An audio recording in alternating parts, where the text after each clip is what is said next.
We can refuse to think certain thoughts. Look how often you have refused to think a positive thought about yourself. Well, you can also refuse to think a negative thought about yourself, too. It seems to me that everyone on this planet that I know or have worked with is suffering from self-hatred and guilt to one degree or another. The more self-hatred and guilt we have, the less our life works. We find we have an inability to speak up for ourselves, and we are always trying to please others. Or we may be angry and explosive all the time. The less self-hatred and guilt we have, the better our lives work on all levels. This includes the health of the body, too. It has been my experience that the very bottom line for everyone I have worked with is always, I'm not good enough. And we often add to this, I don't do enough, or I don't deserve. Does this sound like you? Always saying or implying or feeling that you are not good enough? But for whom? And according to whose standards? Now, if these negative beliefs are very strong in you, then how can you possibly create a loving, joyous, prosperous, healthy life? Somehow your subconscious beliefs would always be contradicting these objectives and making sure you do not obtain your goals. I find that resentment, criticism, guilt, and fear cause more problems in our bodies and in our experiences than anything else. These feelings come from blaming others and not taking responsibility for our own lives. You see, if we are all 100% responsible for everything in our lives, then there is no one to blame. Whatever is happening out there is only a mirror of our own inner thinking. I am not condoning other people's poor behavior, but we must realize it is our beliefs that attract to us people that will treat us that way. If you find yourself saying, everyone always does such and such to me, criticizes me, ignores me, takes advantage of me, or abuses me, then this is your pattern. There is some thought in you that attracts this behavior. On some internal level, you believe you deserve to be treated this way. Or you treat other people this way, and it is just coming back to you. Whatever we give out, mental, physical, or verbal, will come back to us. When we no longer think or behave this way, the other people will change their behavior, or they will go and do that to someone else who believes they deserve it. You will no longer be attracting the experiences you say you do not want. Whether we want to change a life experience or a physical problem, the place to begin is to say so. Literally say, I am willing to release the pattern within me that is creating this experience or this condition. You can say this to yourself over and over every time you think of your illness. Say this with me now. I am willing to release the pattern in me that has created this condition. The minute you say this affirmation, you are stepping out of the victim role. You are no longer helpless. You are acknowledging your own power. You are saying, I may not understand it, but somehow I am beginning to understand that I contributed to creating this problem, and now I take my own power back, and I am releasing it and letting it go. What a powerful statement to have your subconscious mind supporting. As I said, resentment of others, Criticism of ourselves, guilt over the past, and fear of the future are the most damaging mental thought patterns we can have. This kind of internal dialogue creates and maintains dis-ease in the body. These thoughts can destroy the body. Fear can contribute to baldness, ulcers, colon problems, and even painful feet, among other things. Criticism as a permanent habit can often lead to arthritis in the body. Resentment long held eats away at the body and becomes the dis-ease we call cancer. Guilt always looks for punishment and creates pain. We don't need any more anger. We need more self-acceptance and more self-love. When we can accept ourselves right now, as we are right now, without any criticism or judgment, then we are truly loving ourselves, and the negative patterns must dissolve. If we wait until we have the new job before we love ourselves, or if we wait until we lose weight before we love ourselves, or if we wait until someone else loves us before we love ourselves, then we are denying our existence right now. If we wait until we become perfect before we love ourselves, we waste our lives. We are already the perfect outer expressions of our inner understanding, and we will change. But the changes we make when we love and accept ourselves are always positive. Always. So let's release the anger and all those negative beliefs about ourselves and about life, and begin the process of accepting and approving of who and what we are in the here and now. We are always unfolding in the best way we can. The knowledge and understanding that you are already incorporating from this tape will help you to change your life and dissolve the negative patterns. No negative condition can remain in our lives when we truly love and accept ourselves. Love is the healing power. Love dissolves anger. Love gets rid of guilt. Love fades away fear. Love for ourselves is the power that heals us. When we are very little, we learn how to feel about ourselves and about life by the reactions of the adults around us. Now, if you lived with frightened people or with people who were very unhappy, then you learned a lot of negative things about yourself and about life. You may still believe them. However, this is not to blame our parents, for we are all victims of victims, and they could not possibly have taught us anything they did not know. If your mother did not know how to love herself, or your father did not know how to be gentle and kind, then it would be impossible for them to teach you to love yourself or to be gentle and kind. Your parents were doing the best they could with what they had been taught as children. I also believe that we choose our parents. Each one of us decides to incarnate upon this planet at particular points in time and space. I believe we do this because we have chosen to come here to learn a particular lesson that will advance us upon our spiritual, evolutionary pathway.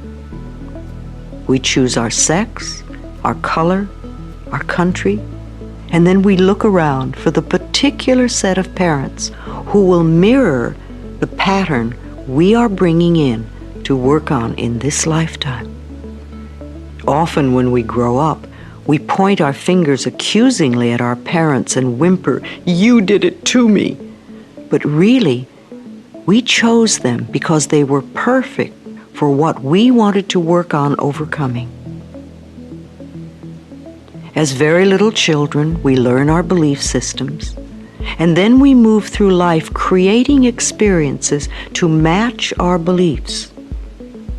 Look back in your own life and notice how often you have gone through the same experience. Well, I believe that you created those experiences over and over because they mirrored something that you believed was true about yourself. It really doesn't matter how long we have had a problem, or how big it is, or how life-threatening it is. The point of power is always in the present moment. This means that what you have experienced during your life and up to this moment, you have created by your own thoughts and beliefs of the past. However, what you are choosing to think and believe and say today, right here and right now, is creating your future. Your current internal dialogue is creating tomorrow, next week, next month, next year, etc. Notice what you are thinking at this moment. Do you want this thought to be creating your future? Is it negative or positive? Just notice and be aware. I'm not trying to create guilt for anyone, nor to make anyone wrong. I am making us aware of what is going on inside of us. Many of us who create illness and dis-ease are in fact totally out of touch with what is going on in our minds and in our bodies. We only notice our bodies when we become ill or are in pain. If we do not know what is going on inside of us, how can we ever change? No matter what the problem is, the only thing we are ever dealing with is a thought, and a thought can be changed. All our experiences are just outer effects of our inner dialogue. Even self-hatred is only hating a thought you have about yourself. You may have a thought that says, "I'm a bad person." This thought produces a feeling, and you accept the feeling as true. However, if you eliminate the thought, you won't have the feeling. Thoughts can be changed. Change the thought, and the feeling must go. Believe it or not, we do choose our thoughts. We may habitually think the same thought over and over so often that it does not seem that we are choosing the thought. But we did make the original choice. We can refuse to think certain thoughts. Look how often you have refused to think a positive thought about yourself. Well, you can also refuse to think a negative thought about yourself. It seems to me that everyone on this planet that I know or have worked with is suffering from self-hatred and guilt to one degree or another. The more self-hatred and guilt we have, the less our life works. We find we have an inability to speak up for ourselves, and we're always trying to please others. Or we may be angry and explosive all the time. The less self-hatred and guilt we have, the better our lives work, on all levels. This includes the health of the body too. Let's talk about stress and being stress-free. This is the moment in which you are either enjoying or not enjoying your life. What you are thinking now is creating the way you feel in your body now and your experiences tomorrow. If you are stressing yourself out over every little thing and making mountains out of molehills, you will never find inner peace. We talk a lot about stress these days. Everyone seems to be stressed out by something. Stress seems to be a buzzword, and we use it to the point where I think it's a cop-out. I'm so stressed, or this is so stressful, all this stress, stress, stress. I think that stress is a fearful reaction to life's constant changes. It is an excuse we often use for not taking responsibility for our own feelings. If we can put the blame out there on someone or something, then we can just play the innocent victim. But being the victim doesn't make us feel good, and it doesn't change the situation. Often we are stressing ourselves because we have our priorities mixed up. So many of us feel that money is the most important thing in our lives, but this is not true. There is something far more important and precious to us, without which we could not live. What is that? It's our breath. Our breath is the most precious substance in our lives, and yet we totally take for granted when we exhale that our next breath will be there. If we did not take another breath, we would not last 3 minutes. Now, if the power that created us has given us enough breath to last as long as we shall live, can we not trust life that everything else we need will also be supplied? When we trust life to take care of us and all our little problems, then stress just melts away. You do not have time to waste on negative thinking or emotions, because that only creates more of what you say you don't want.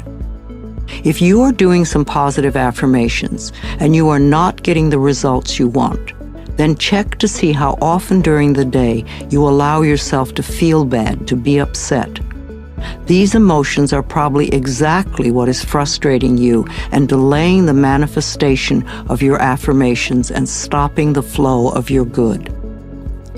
The next time you realize how stressed you are, ask yourself, what is scaring you? Stress is just fear. It's that simple. You do not need to be afraid of life or afraid of your own emotions. Find out what you are doing to yourself that is creating this fear within you. Your inner goal is joy and harmony and peace. Harmony is being at peace with yourself. It is not possible to have stress and inner harmony at the same time. When you are at peace, you do one thing at a time, and you don't let things get to you. When you feel stressed, do something to release the fear. Breathe deeply or go for a brisk walk.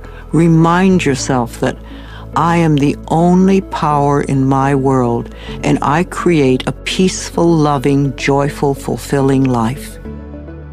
You want to move through life feeling safe. Don't give a little word like stress a lot of power. Don't use it as an excuse to create tension in your body. Nothing, no person, place, or thing has any power over you. You are the only thinker in your mind, and it is your thoughts that create your life. So train yourself to think thoughts that make you feel good. That way, you will always be creating your life out of joy and in joy. Joy always brings more to be joyous about. Fear comes from not trusting the process of life to be there for us. You know, the most precious thing in our life is our breath. If you did not take another breath, you would not last 3 minutes. Yet you have such faith that your next breath will be there, that you don't even think about it when you exhale. Now, if the power that created us has given us enough breath to last for as long as we shall live, can we not begin to trust that the rest will also be provided for us? The next time you are frightened, think about the abundance of air and say, I trust the process of life to take care of me. Yes, it is true that when you were a child, there were some difficult times. Times when you felt lonely, unwanted, and unloved.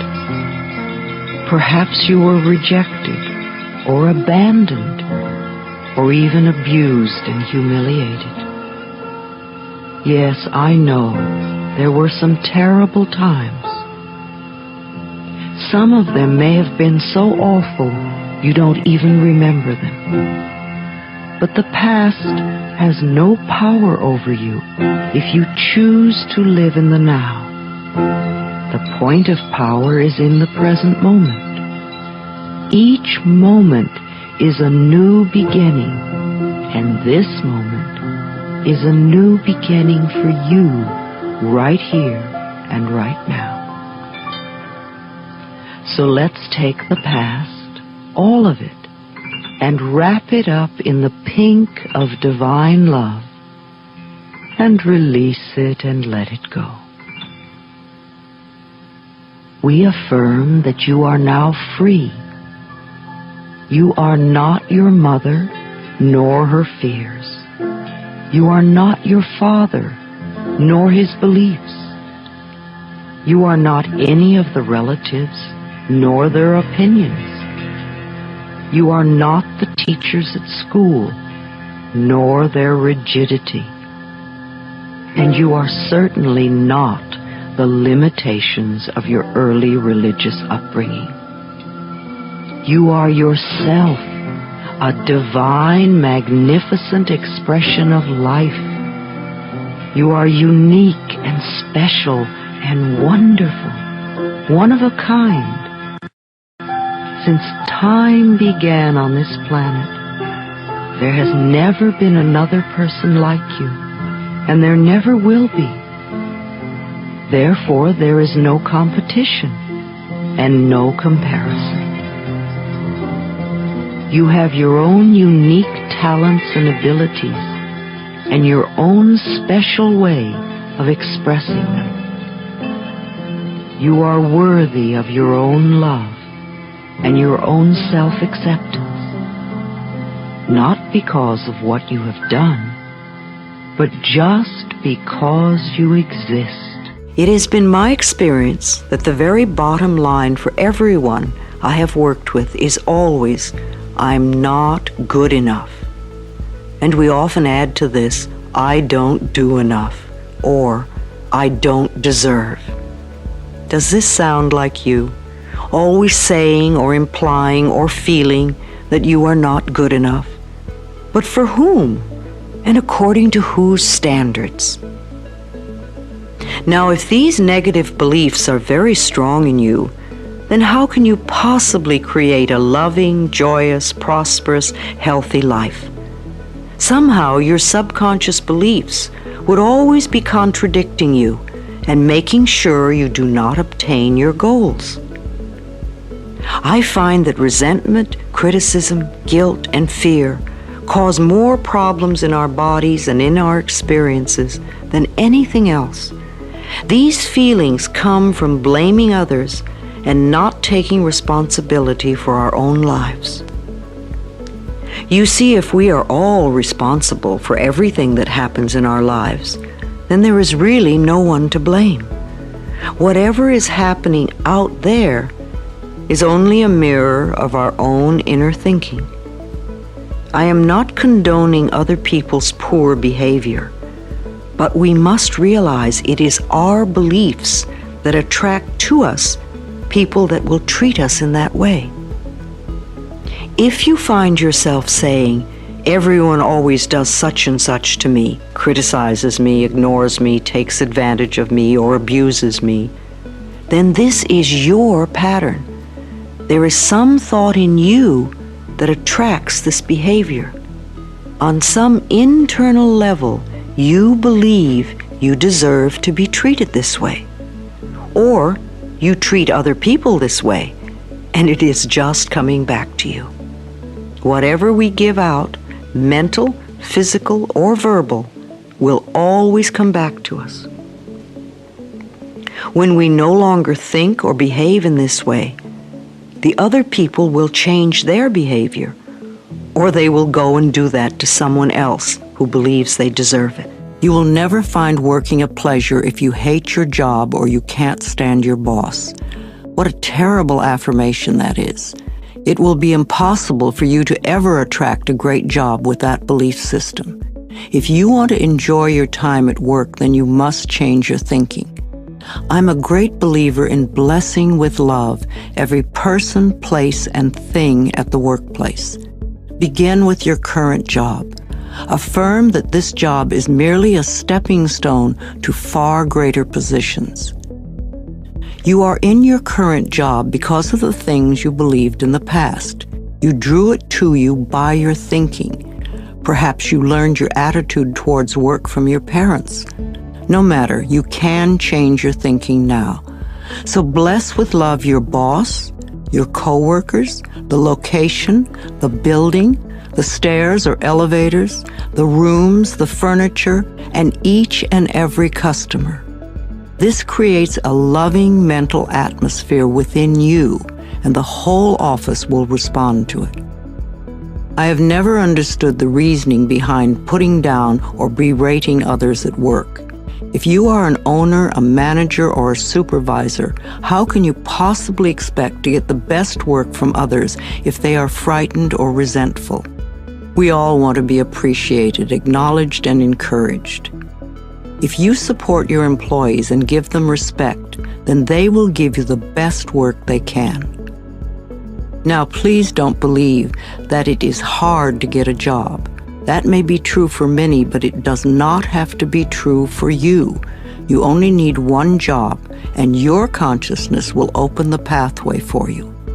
Don't have faith in fear.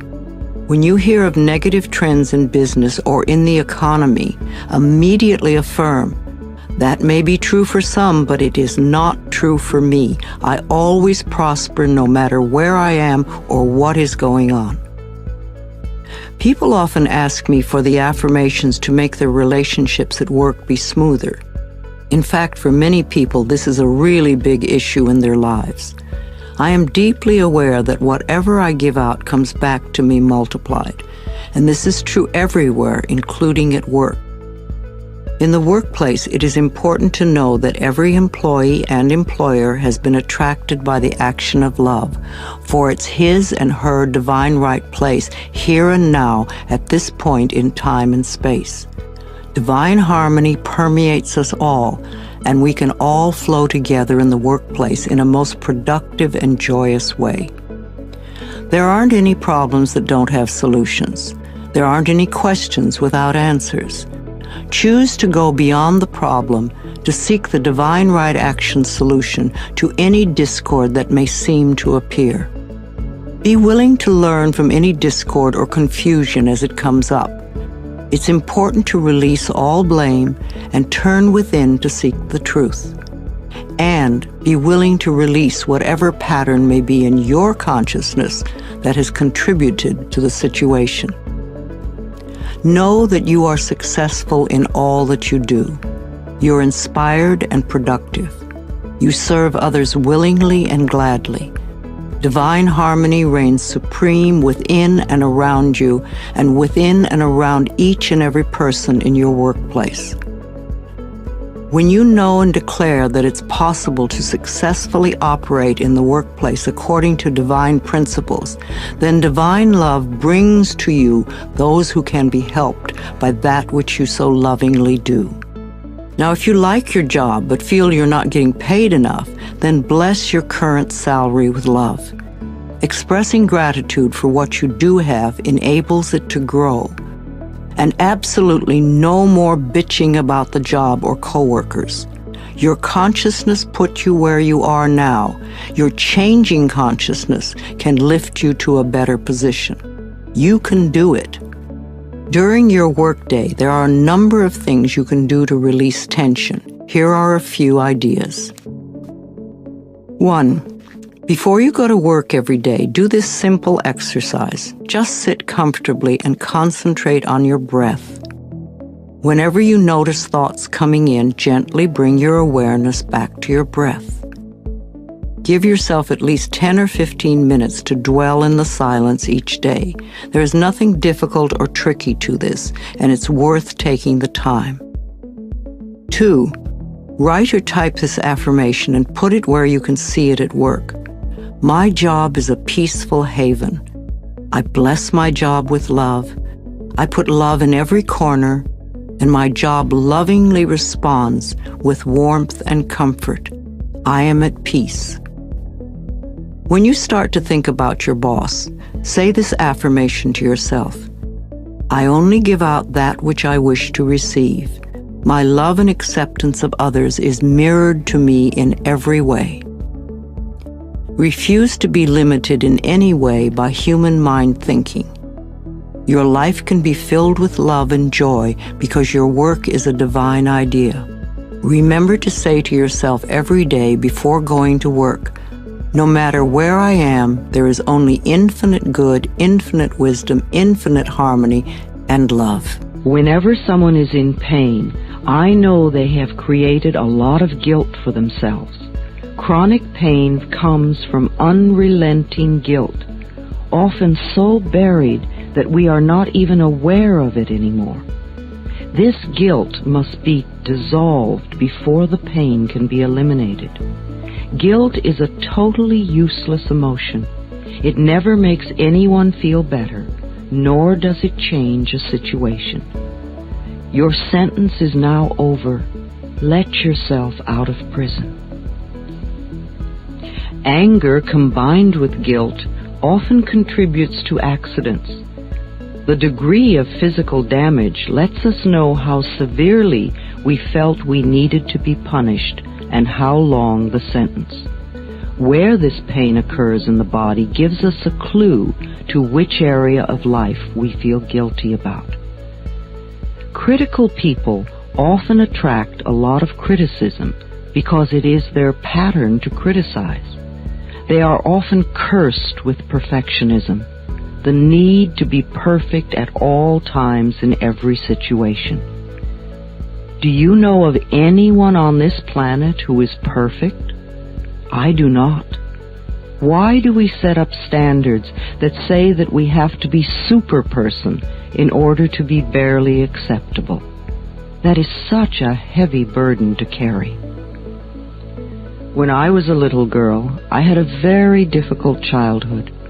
My parents divorced when I was 18 months. I was raped when I was 5. I became a battered child and grew up in the Depression. My mother was very much a victim, and my stepfather constantly expressed his own brutalized childhood. I grew up having a lot of resentment. I had to create cancer in my own body before I was willing to begin to release that resentment. I am certainly not condoning the behavior of any of the people who mistreated me. However, for me to spend a lifetime just running the old movie, feeling blame and anger and resentment, is not doing me any good in the present moment. I learned that resentment only eats away at me, and it did. In my case, holding on to old blame and feeling resentful for all that they did to me helped to create my disease. Releasing and letting go helped me to heal myself. The past is over and done. We cannot change that now. We can change our attitude toward the past and our thoughts toward the past. How foolish for us to punish ourselves in the present moment because someone else hurt us in the long ago past. It's not worth it. I often say to people who have deep resentment patterns, please begin to dissolve the resentment now when it is relatively easy. Don't wait until you're under the threat of a surgeon's knife and you have to cope with panic too. It is vital that we release foolish, outmoded, or negative ideas and beliefs that do not support us and nourish us. Our concepts of ourselves and of life and of God must support us, not negate us. No matter what our disease, if we choose to believe that we are helpless victims and that it is all hopeless, then the universe will support us in that belief and we will just go down the drain.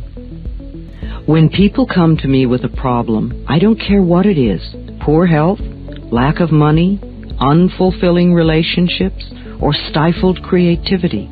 There is only one thing I ever work on, and that is loving the self. I find that when we really love and accept and approve of ourselves exactly as we are, then everything in life flows. It is impossible to really love until we have forgiven. As the Course in Miracles says, would you rather be happy and well, or would you rather be right? In front of you, see a small stage. And on this stage, place the person you resent the most. It could be past or present, living or dead. When you see this person clearly, forgive them. Say to them, I forgive you for not being the way I wanted you to be. I forgive you and I set you free. Then begin to see good things happening to them. Things that would be meaningful to them. See them smiling and happy. They are still smiling as you allow them to fade away. Now notice a prison door opening before you. Feel chains and shackles drop away from you. As you walk out into the sunshine of life, they are free, and now you are free. If you want some amazing motivation with Louise Hay, check out the video right there next to me. I think you'll love it. Continue to believe, and I'll see you there. I'm not talking about vanity or arrogance, because that is not love. That's always fear. I'm talking about just really respecting and appreciating this incredible